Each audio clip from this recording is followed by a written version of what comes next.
오늘 하나님께서 주시는 말씀은 말라기 3장 10절에서 16절까지 말씀입니다. 말씀을 봉독하겠습니다. 만군의 여호와가 이르노라, 너희의 온전한 11조를 창고에 들여 나의 집에 양식이 있게 하고 그것으로 나를 시험하여 내가 하늘문을 열고 너희에게 복을 쌓을 곳이 없도록 붙지 아니하나 보라. 만군의 여호와가 이르노라, 내가 너희를 위하여 메뚜기를 금하여 너희 토지 소산을 먹어 없애지 못하게 하며 너희 밭에 포도나무 열매가 기한 전에 떨어지지 않게 하리니 너희 땅이 아름다워짐으로 모든 이방인들이 너희를 복되다 하리라. 만군의 여호와의 말이니라. 여호와가 이르노라, 너희가 완악한 말로 나를 대적하고도 이르기를 우리가 무슨 말로 주를 대적하였나이까 하는도다. 이는 너희가 말하기를 하나님을 섬기는 것이 헛되니 만군의 여호와 앞에서 그 명령을 지키며 슬프게 행하는 것이 무엇이 유익하리요. 지금 우리는 교만한 자가 복되다 하며 악을 행하는 자가 번성하며 하나님을 시험하는 자가 화를 면한다 하노라 함이라. 그때 여호와를 경외하는 자들이 피차에 말하매 여호와께서 그것을 분명히 들으시고 여호와를 경외하는 자와 그 이름을 존중히 여기는 자를 위하여 여호와 앞에 있는 기염책에 기록하셨느니라. 아멘. 말라기 시대의 타락상이라는 제목으로 하나님의 말씀을 증거하도록 하겠습니다.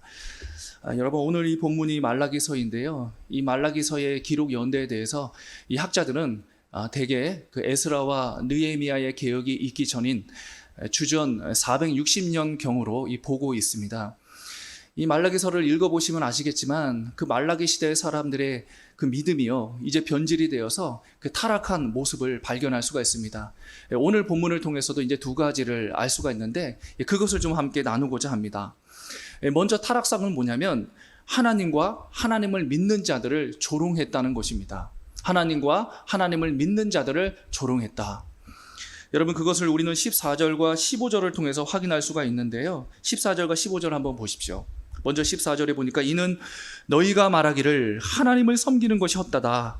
하나님을 섬기는 것이 헛되다. 하나님 믿어봤자 소용없다. 하나님 믿어서 잘된 것이 무엇이 있냐. 잘된 것이 아무것도 없다. 이렇게 얘기하고 있다는 것이죠. 또 보니까요, 만군의 여호와 앞에서 그 명령을 지키며 하나님 말씀에 순종하며 슬프게 행하는 것이 무엇이 유익하리요. 슬프게 행하는 것, 죄에 대해서 회개하고 금식하는 것이 무엇이 유익하냐. 그렇게 해봤자 하나님께서 너희에게 복 주시지 않는다. 너희에게 은혜가 내려오지 않는다 라는 이야기죠.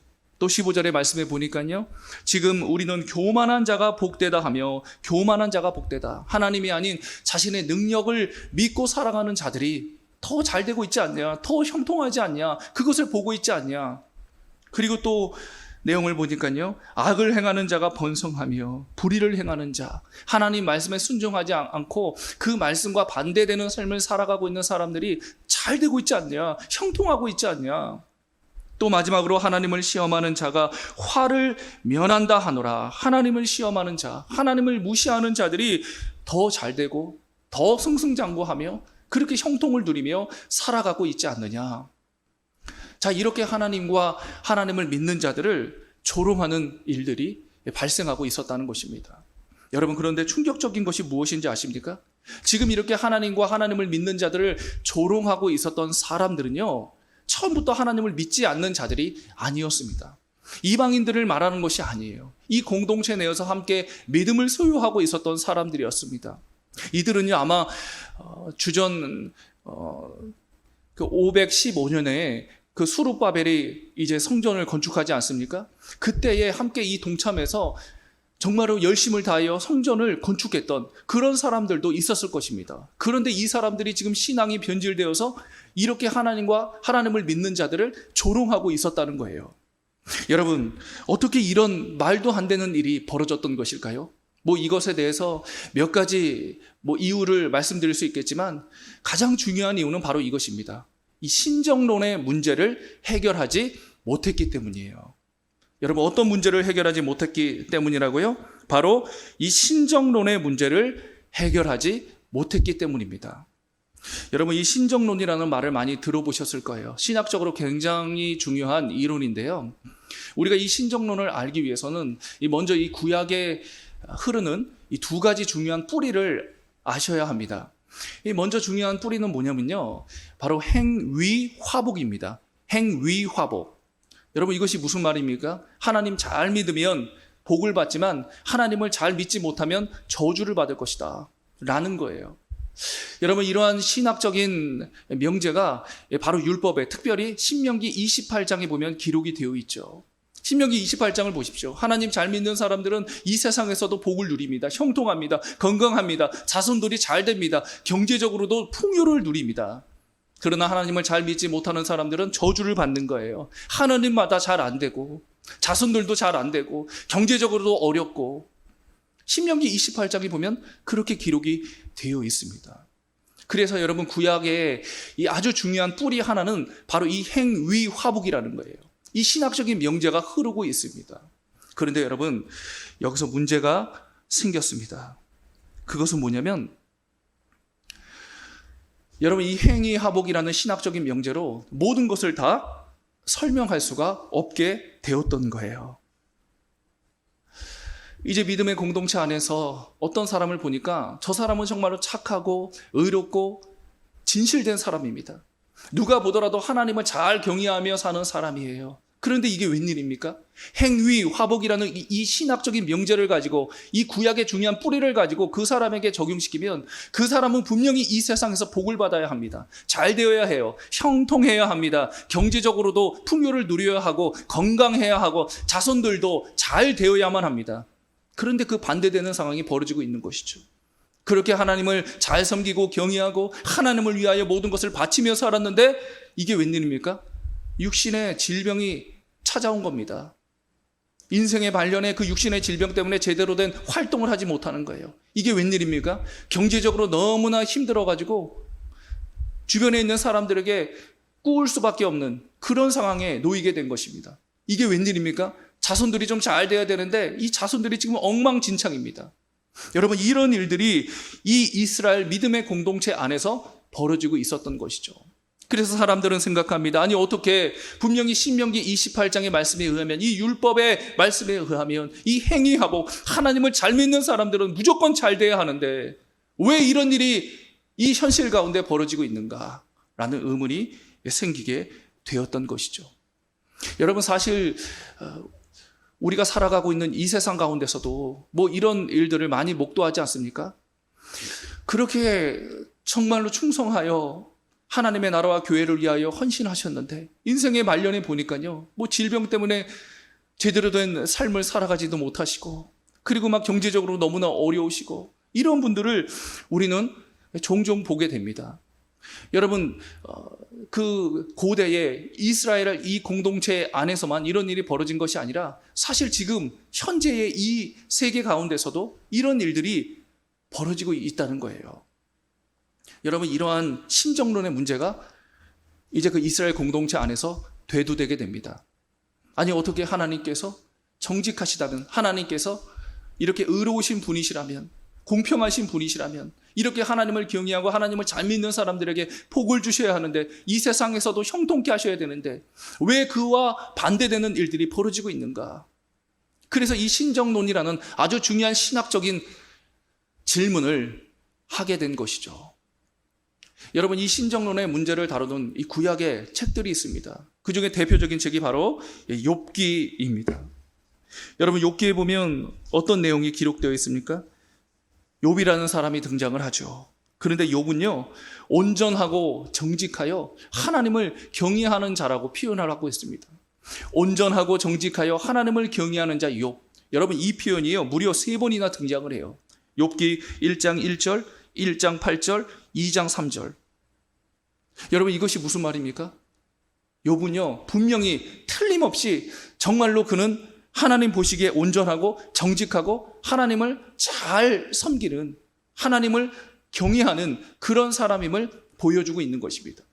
여러분, 특별히 또 하나님께서는요, 이 욥에 대해서 사탄 앞에서까지 그의 믿음을 칭찬하십니다. 얼마나 욥의 믿음이 대단했으면 여러분, 하나님께서 그 사탄 앞에서까지 네가 욥과 같이 이렇게 믿음의 사람을 보았느냐, 욥처럼 이렇게 믿음 있는 사람이 없다, 이렇게 칭찬을 할 정도였습니다.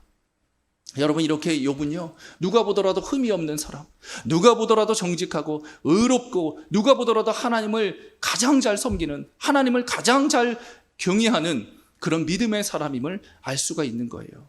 그런데 여러분, 이 욥에게 어떤 일이 발생했습니까? 우리가 생각했을 때 이 욥은요, 평생 동안 이 세상에서 복과 은혜를 누려야 돼요. 정말로 욥에게 이 세상에서 모든 복들, 모든 은혜들, 정말로 세상 사람들이 부러워할 만한 모든 것들을 받아서 누려야 하는 인생이 되어야 합니다. 그런데 욥에게요, 여러분, 이게 웬일입니까? 엄청난, 정말로 말로 표현할 수 없는 그런 고난이, 어려움이 찾아오게 되었습니다. 욥에게 있는 엄청난 가축들을요, 욥이 하루아침에 잃게 돼요.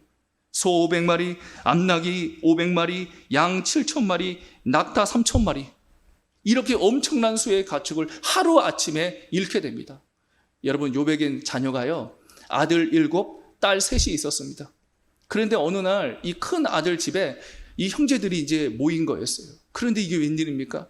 갑자기 큰 바람이 불어가지고 그 큰아들 집이요, 무너지고 말았던 것입니다. 그래서 그것 때문에 결국 이 자녀들이, 10자녀가 하루아침에 몰살당하고 말하는, 죽임을 당하고 말하는 그런 일이 벌어지게 되었던 것이죠. 여러분, 자녀 한 명이 죽어도 정말로 부모에게는 그것이 얼마나 마음에 무거운 짐입니까? 평생 동안 그 자녀를 마음에 간직하며 그 자녀를 마음에 두면서 그렇게 고통스러운 시간을 보낼 수밖에 없는 거 아닙니까? 그런데 지금 10자녀가 하루아침에 몰살당하고 말았던 거예요. 죽임을 당하고 말았던 것입니다. 여러분, 이런 원통한 일이 어디 있습니까? 이런 말로 형용할 수 없는 고통이, 고난이 어디 있습니까? 또 뿐만 아니라 설상가상으로요, 여러분, 욥은요, 질병에 걸렸어요. 악성 종기가 발바닥부터 머리끝까지 다 퍼지게 된 것입니다. 얼마나 그것이 간지러운지 질그릇을 가지고 막 그것을 긁어대는데, 여러분, 너무나 많이 긁으니까 피고름이 날 정도였어요. 여러분, 욥은요, 어떤 사람이라 그랬죠? 온전하고 정직하고 하나님을 경외하고, 또 뿐만 아니라 하나님께서 사탄 앞에서까지 믿음을 자랑했던 신실한 자라고 말씀드렸습니다. 여러분, 신명기 28장에 의하면, 율법에 의하면, 행위 화복이라는 신학적인 명제에 의하면 이 사람은 무조건 복 받아야 돼요. 무조건 잘 돼야 됩니다. 무조건 형통해야 됩니다. 건강해야 됩니다. 계속적으로 물질의 복을 누려야 합니다. 자녀들도 승승장구해야 됩니다. 그런데 이게 웬일입니까? 가지고 있는 재산을 잃게 되었습니다. 자녀 10명이 하루아침에 몰살당했습니다. 본인은 또 질병에 걸려서 질그릇을 가지고 그 간지러운 부분들을 긁고 있을 수밖에 없는 그런 비참한 상황 가운데 놓이게 되었다는 것이죠. 여러분, 우리가 만약에 욥이라면 어떤 마음이 들까요? 아니, 나는 그래도 내 나름대로 그렇게 하나님을 잘 섬겼는데, 나는 내 나름대로 그래도 새벽부터 나와서 기도하고, 수요 기도회, 금요 기도회, 주일 예배 한 번도 빠지지 않고, 전도하러 나가면 언제나 앞장서서 전도를 했고, 구역장으로서 구역장의 역할을 누구보다도 잘 감당했고, 교회에 일이 있으면 언제나 내 일을 뒤로 제쳐주고 교회에 나와서 그렇게 헌신하고 분투했는데, 지금 나에게 온 것이 내 재산을 다 잃게 되고, 자녀들이 그냥 하루아침에 이렇게 어처구니 없는 일을 당하게 되고, 그것도 모자라서 내 육신의 질병이 걸려서 인생의 말년에 이렇게 힘든 삶을 산다면, 여러분, 어떤 마음을 가지시겠어요?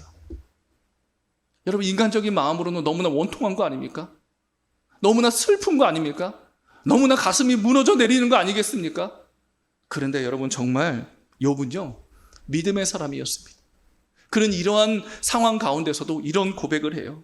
욥기 1장 21절에 보니까요, 1장 21절에 보니까 주신 이도 여호와시요 거두신 이도 여호와이시오니 여호와의 이름이 찬송을 받으실지니라.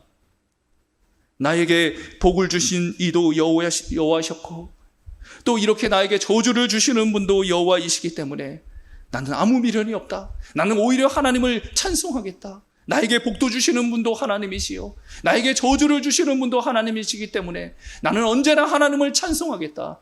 여러분, 이 고백을 아무나 할 수 있을까요?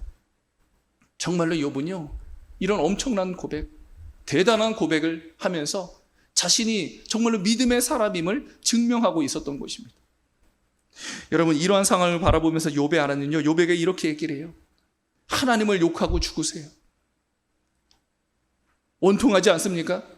이렇게 하나님 잘 믿었는데 이런 일을 당해서 하나님을 원망해야 되지 않겠습니까? 어떻게 하나님이 이렇게 하실 수 있어요?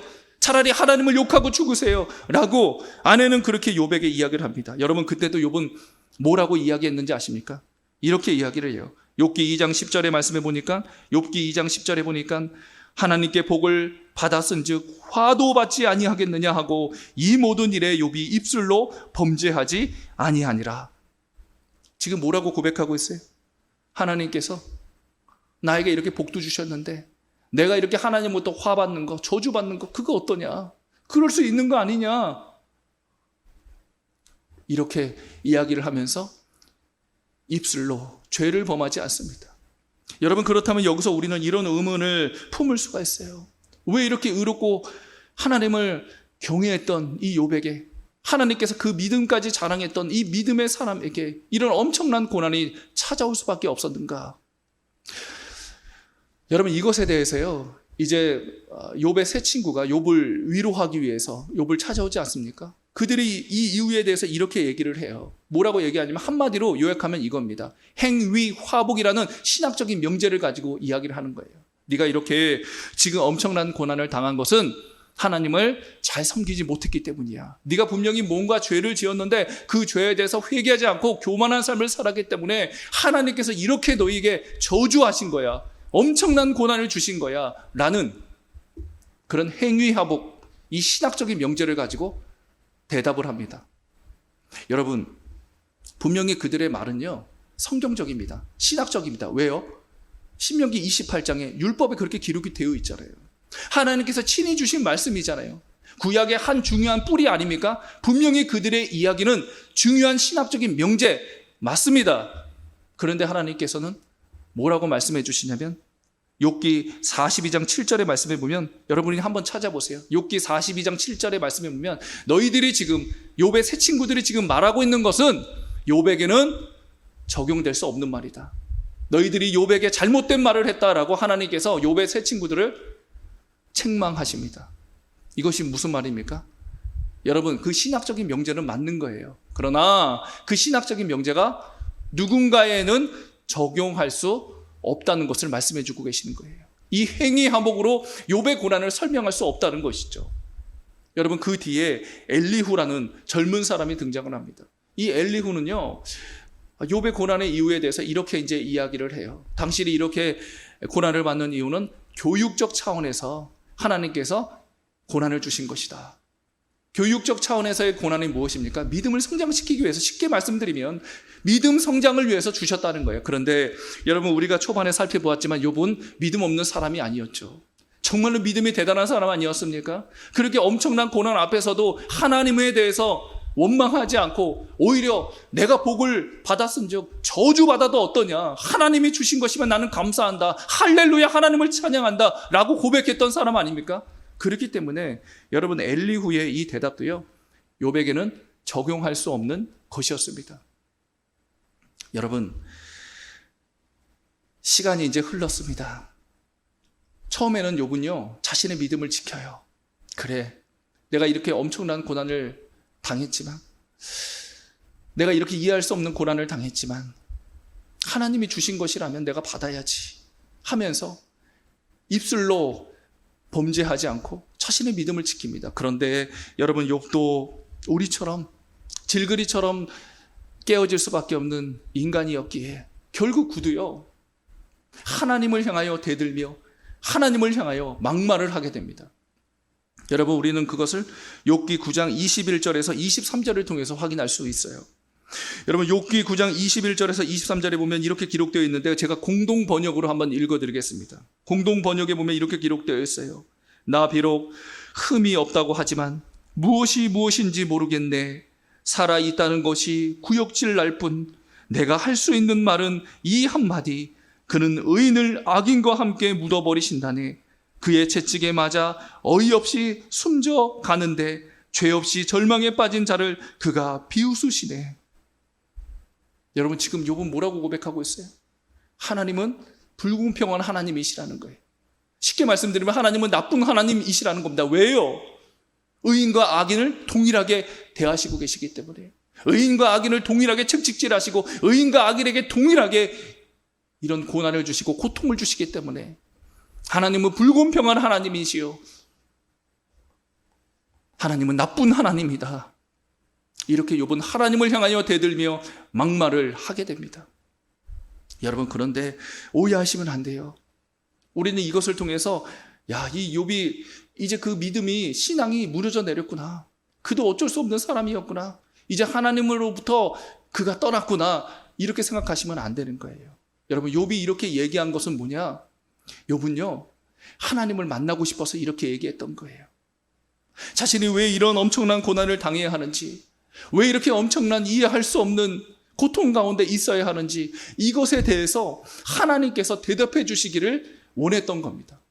여러분, 이 욥의 마음의 표현이 욥기 31장 35절에서 37절에 보면 확인할 수가 있어요. 욥기 31장 35절에서 37절에 보니까 이렇게 기록되어 있습니다. 누구든지 나의 변명을 들어다오, 나의 서명이 여기 있으니 전능자가 내게 대답하시기를 바라노라. 나를 고발하는 자가 있다면 그에게 고소장을 쓰게 하라. 내가 그것을 어깨에 매기도 하고 왕관처럼 머리에 쓰기도 하리라. 내 걸음의 수요를 그에게 알리고 왕족처럼 그를 가까이 하였으리라. 여러분, 이게 무슨 말입니까?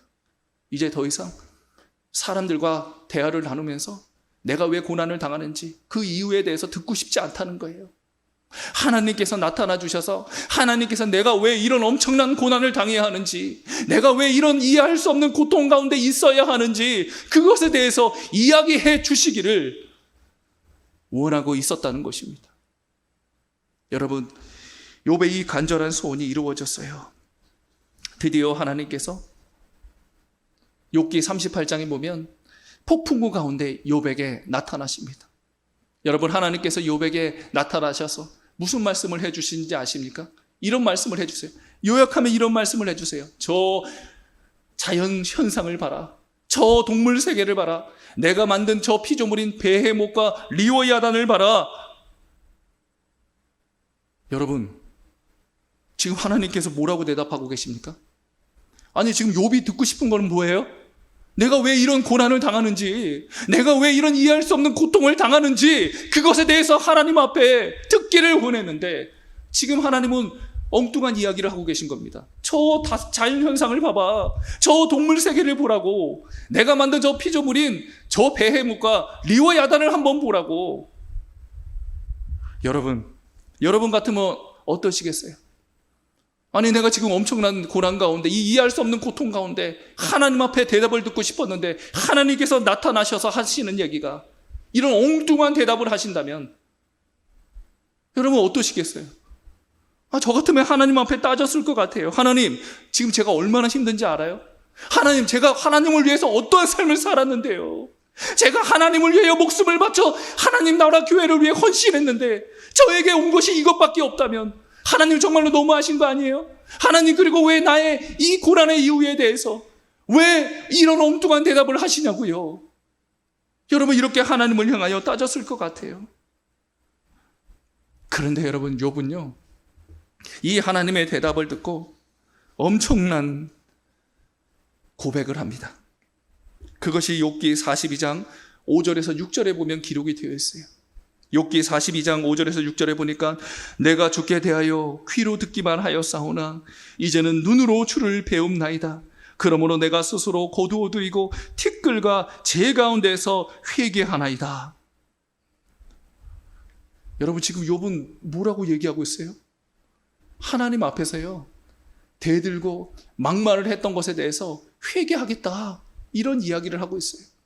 여러분, 욥이 지금 회개하겠다라는 이 말에 굉장히 중요한 의미가 담겨져 있습니다. 여러분, 그 의미가 무엇입니까? 이제는 자신이 왜 이 고난을 당해야만 했는지, 그 고난의 이유에 대해서 묻지도 따지지도 않겠다는 것입니다. 무조건 그 고난에 대해서 그냥 수용하겠다는 거예요. 받아들이겠다는 겁니다.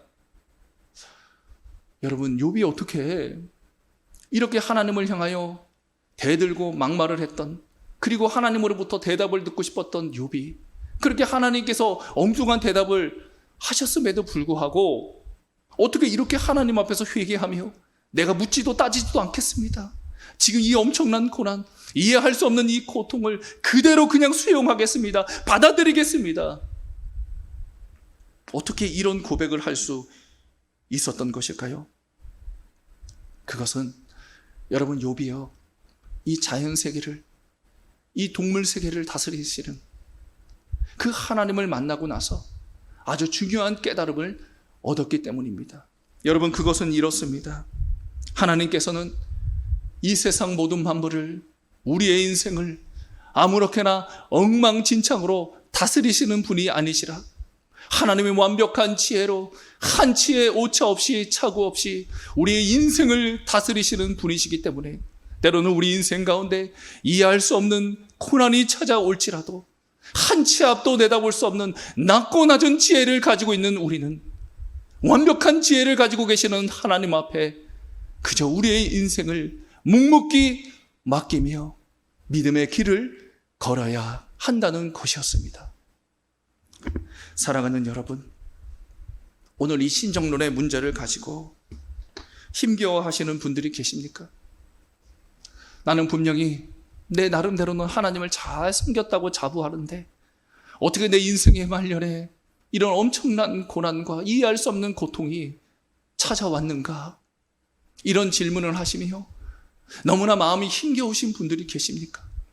여러분, 그분들이 만약에 저에게요, 목사님, 왜 내가 이런 고난을 당해야 되는 것이죠? 목사님, 내가 왜 이렇게 이해할 수 없는 고통 가운데 있어야 하는 것이죠? 라고 질문을 하신다면 정말 죄송합니다. 저는 해드릴 수 있는 대답이 없어요. 저는 여러분에게 아무런 대답도 해드릴 수 없습니다. 그러나 여러분, 제가 여러분에게 해드릴 수 있는 유일한 대답이 있습니다.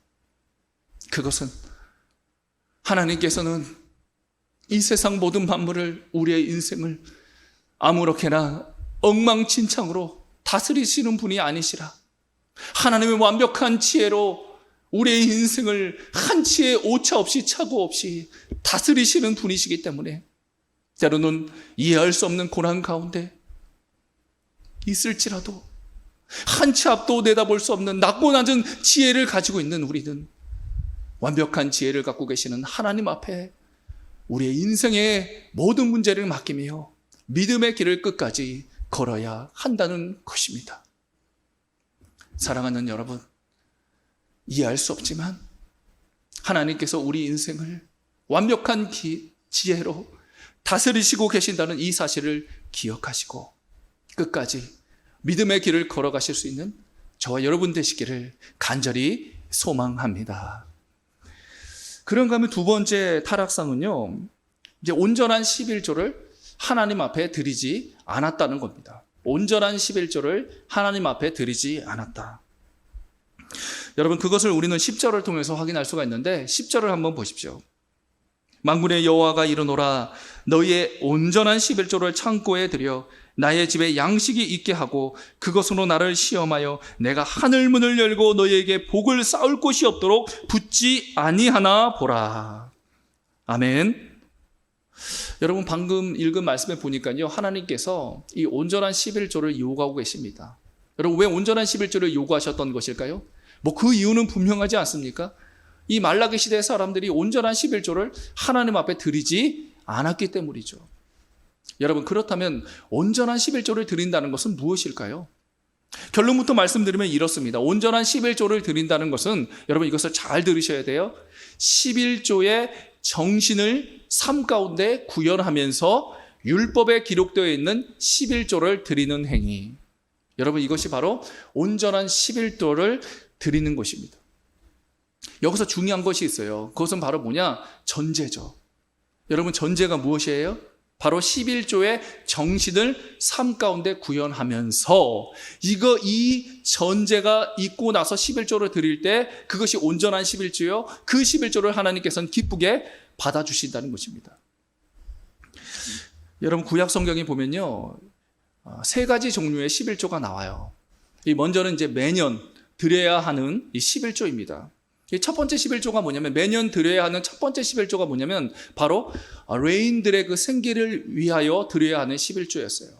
여러분, 레위인들은요, 성전에서 봉사하는 일을 했습니다. 따로 직업을 가질 수가 없어요. 경제적으로 뭔가를 얻을 수가 없는 사람들이었습니다.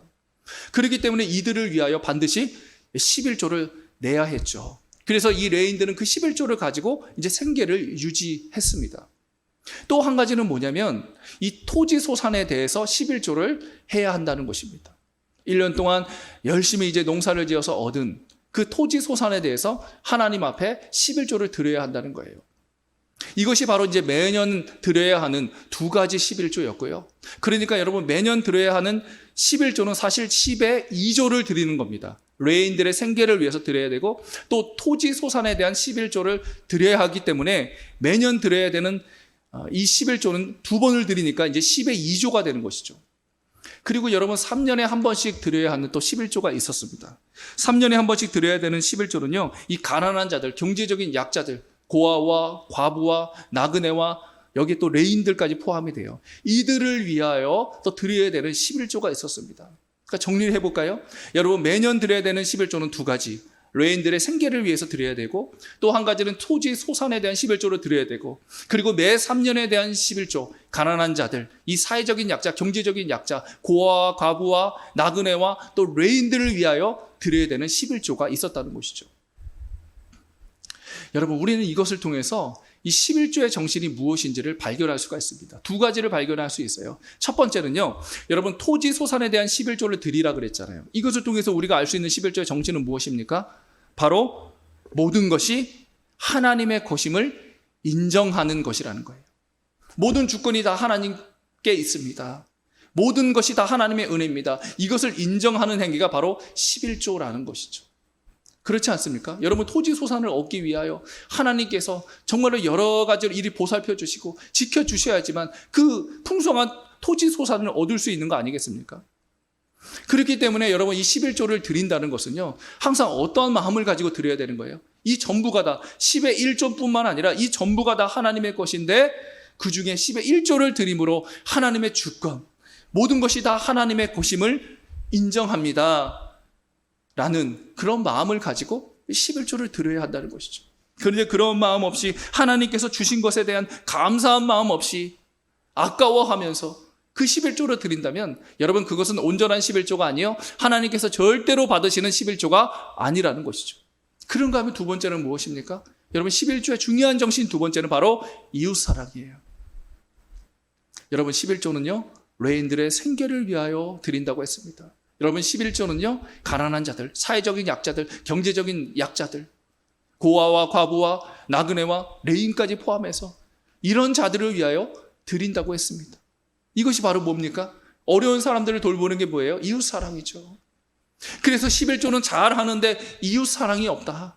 11조를 잘하는데 가난한 자들, 사회적 약자들을 위하여 10원 한 장 쓰는 것에 대해서 벌벌 떨고 인색해한다. 여러분, 죄송한 말씀이지만 이분은 온전한 11조를 드리는 것이 아닙니다. 하나님은 그러한 11조를 절대로 받으시지 않으세요. 이웃사랑의 마음, 자그마한 것이라도 이웃과 함께 나누는 그런 삶이 있는 사람들의 그 11조를 온전한 11조라고 인정하시고 그러한 11조를 받으신다는 것이죠. 여러분, 정리하겠습니다. 11조의 정신은 무엇입니까? 첫째로 하나님의 것임을 인정하는 것입니다. 모든 것이 다 하나님의 은혜입니다 라는 것을 인정하는 행위가 10의 1조예요. 두 번째는 무엇입니까? 이웃사랑이에요. 레인을 돌보고 사회적인 약자, 경제적인 약자들을 돌보는 그런 행위 가운데 드려지는 이 11조. 그것이 바로 온전한 11조예요. 하나님께서 기뻐 받으시는 11조라는 것입니다. 여러분, 이런 온전한 11조를 드릴 때 하나님께서 복을 주신다라고 약속해 주셨어요. 하늘문을 여시고 쌓을 곳이 없도록 복을 주신다고 했는데, 여러분, 하늘문을 여시고 쌓을 곳이 없도록 주시는 그 복이 구체적으로 어떤 복일까요? 그것이 여러분 3장 11절을 통해서 확인할 수가 있는데요. 11절 보십시오.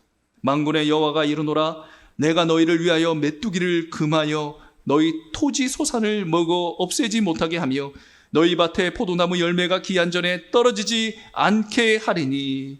여러분, 이것이 무슨 말이에요? 쉽게 말씀드리면 이거 아닙니까? 너희들이 일한 만큼의 대가를 받게 해주겠다. 너희들이 노력한 만큼의 대가를 지불해 주겠다라는 말이에요. 여러분, 사실 우리가 좀 전에 읽은 이 11절의 말씀은 농사와 관련된 그런 표현 아닙니까? 이제 하나님께서요 뭐예요? 이 농사를 잘 마무리 짓게 하기 위해서, 풍성한 열매를 맺게 하기 위해서 여러모로 그들에게 은혜를 주신다는 거 아닙니까? 여러분, 그때 농약이 어디 있습니까? 이 병충해가 오면 그냥 끝나는 거 아닙니까? 근데 하나님께서 이 병충해를 막아주시고, 그리고 또 비가 내려야 되잖아요. 이른 비, 늦은 비가 내려야 되지 않겠습니까? 때를 따라서 적당한 때에 이 이른 비와 늦은 비를 내려주시고, 또 뿐만 아니라 여러분, 농사를 잘 지었는데 그 외부에 있는 적들이 쳐들어와가지고 그것을 다 가져가 버리면 어떻게 합니까? 그 외부의 적들로부터 이 이스라엘을 지켜주시고, 또 특별히 일할 수 있는 건강을 주셔야 되는 거 아닙니까? 그래야지 농사를 질 수 있는 거 아니에요. 일할 수 있는 건강을 주셔서 결국에는 이런 농사를 지어 풍성한 열매를 맺게 해주겠다. 여러분, 이것이 바로요, 하나님이 주시는 하늘 문을 여시고 쌓을 곳이 없도록 부어주시는 엄청난 복이라는 거예요. 그러니까 우리가 생각하는 복은요, 야, 이건 뭐 하늘 문을 열어주시고 쌓을 곳이 없도록 복을 주시는데, 그러니까 막 이 복은 뭐 갑자기 엄청난 부자가 되고, 뭐 갑자기 내가 원하는 막 소원들이 100배로 1000배로 10,000배로 막 이루어지고 막 이런 거 있잖아요. 기적 같은 일, 그런 걸로 생각한다는 것이죠. 그런데 여러분, 우리의 생각과는 달리 하나님이 주시는 이 엄청난 복은 우리가 삶 가운데 열심히 일한 만큼, 열심히 노력한 만큼 그만큼의 대가를 받고 보수를 받으며 살게 해주는 것, 이것이 하나님이 주시는 엄청난 복이라는 것이죠. 그래서 여러분, 시편 128편 1절에서 2절에 보니까 이렇게 기록되어 있어요. 시편 128편 1절에서 2절, 여호와를 경외하며 그의 길을 걷는 자마다 복이 있도다. 여호와를 경외하며 그의 길을 걷는 자마다, 믿음의 길을 걷는 자마다 복이 있다고 합니다. 그래서 그들에게 하나님께서는 복 주시기를 원하시는데, 그 복이 뭐냐? 내가 내 손이 수고한 대로 먹을 것이라. 여러분, 이것이 무슨 말씀입니까? 내가 내 손이 수고한 대로 먹을 것이다. 내가 수고한 만큼의 대가를 받으며 살게 될 것이다. 이거 아닙니까? 하나님을 믿고 그 믿음의 길을 묵묵히 걸어가는 자들에게 하나님께서는 이런 복을 약속해 주셨어요. 여러분, 우리가 생각했을 때, 아유, 이게 무슨 복이야. 그냥 내가 노력한 만큼, 내가 일한 만큼 대가를 받으며 살아가는 거 당연한 거지 라고 생각하시면 안 돼요. 여러분, 이것은 사실 정말로 엄청난 복입니다.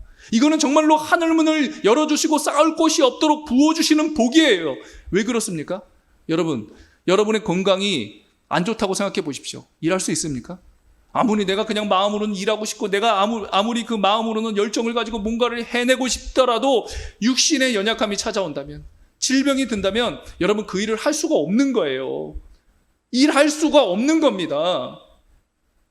그리고 여러분, 내가 다니는 그 직장이, 회사가 어렵다고 생각해 보세요. 경제적으로 튼실하지 못하다고 생각해 보십시오. 열심히 일을 했는데 받지를 못하는 거예요, 월급을. 또 그 사장이 정말로 나쁜 사람이라고 생각해 보십시오. 그래서 나는 분명히 일한 만큼의 대가를 받아야 되는데 그 나쁜 사람이라서 그만큼의 대가를 주지도 않고, 아니면 이런저런 핑계를 대면서 월급을 제대로 주지도 않고 차일피일 미루고, 여러분, 그런 일들이 지금 이 세상 가운데 얼마나 많이 벌어지고 있습니까? 그렇기 때문에 여러분, 우리가 일한 만큼의 이 대가를 얻으며 살아간다는 이 자체가 엄청난 복이라는 거예요. 여러분, 누가복음 5장에 보면 베드로가 예수님을 만나고 나서 허무한 고백을 하지 않습니까? 어떤 허무한 고백을 했어요? 주님, 제가 밤새도록 그물을 내렸는데 거둔 것이 없습니다. 제가 밤새도록 땀을 흘리며 일했는데 거둔 것이 없습니다. 일한 만큼의 대가를 하나도 얻지 못했습니다. 이런 허무한 고백을 하지 않습니까? 여러분, 요즘 이 세상에 이런 허무한 고백을 하며 살아가는 사람들이 얼마나 많이 있냐고요. 피땀 흘려 일했는데, 열심히 최선을 다해 일했는데, 잠 못 자고 일했는데, 새벽부터 나가서 야근까지 하면서 그렇게 일했는데도 불구하고 아무런 대가를 받지 못하고, 오히려 직장에서 해고당하고, 나쁜 사장을 만나서 여태껏 그 월급에 대해서 해결받지 못하고, 그렇게 눈물 흘리며 가슴 아파하면서 통탄하면서 살아가고 있는 사람들이 얼마나 많이 있냐고요. 그러나 하나님께서는 이렇게 우리가 온전한 11조를 드리고 하나님을 잘 믿고 하나님을 섬기며 나아가며, 하나님께서는 일한 만큼의 그 대가를 지불해 주시는 이 엄청난 복을 우리에게 약속해 주셨습니다. 사랑하는 여러분, 저는 여러분에게 하나님께서 이 엄청난 복을 부어주셔서 여러분의 삶 가운데 일한 만큼의, 노력한 만큼의 그 대가를 받으시며 하나님의 그 복과 은혜를 누리시며 살아가실 수 있기를 간절히 축복합니다. 아멘. 우리 다 같이 기도하시겠습니다. 공동기도 제목입니다. 1. 끝까지 믿음으로 전진하게 하소서. 2. 이해할 수 없어도 하나님을 의지하게 하소서. 3. 온전한 11조를 드리게 하소서. 이와 같은 기도 제목 가지고 다 같이 기도하시겠습니다. 하나님 아버지 고맙고 감사합니다. 우리를 사랑해 주셔서 오늘도 품어주시고 흔들릴 수밖에 없는 그런 믿음 가운데서도 믿음에서 떠나지 않도록 그 믿음을 붙잡아 주시니 감사합니다. 하나님은 뒤로 물러서는 자를 기뻐하지 아니하시며 나의 의는 믿음으로 말미암아 살리라고 히브리서 10장의 말씀을 통해서 우리에게 권면해 주셨습니다. 하나님, 뒤로 물러서는 자들이 아니라 끝까지 용기를 가지고 믿음으로 전진하는 자들이 되게 하옵소서. 우리 인생 가운데 이해할 수 없는 고난이 찾아올 때가 있습니다. 하나님, 우리 욥처럼 이해할 수 없는 고난 가운데서도 하나님의 완벽한 지혜를 깨닫기를 원합니다. 그래서 우리 인생의 모든 짐을 주님께 맡기며 묵묵히 하나님을 의지하며 믿음의 길을 걸어가기를 원합니다. 하나님, 온전한 11조를 드리기를 원합니다. 11조만 드리는 것이 아니라 11조의 정신을 구현하며 11조를 드리기를 원합니다. 모든 것이 하나님의 것임을 인정하고 하나님의 은혜임을 인정하며 또한 이웃을 사랑하는 그런 삶을 가지고 하나님 앞에 온전한 11조를 드리기를 원하오니 우리의 마음과 행실을 지켜주시고 하나님 기쁘게 받아 주옵소서.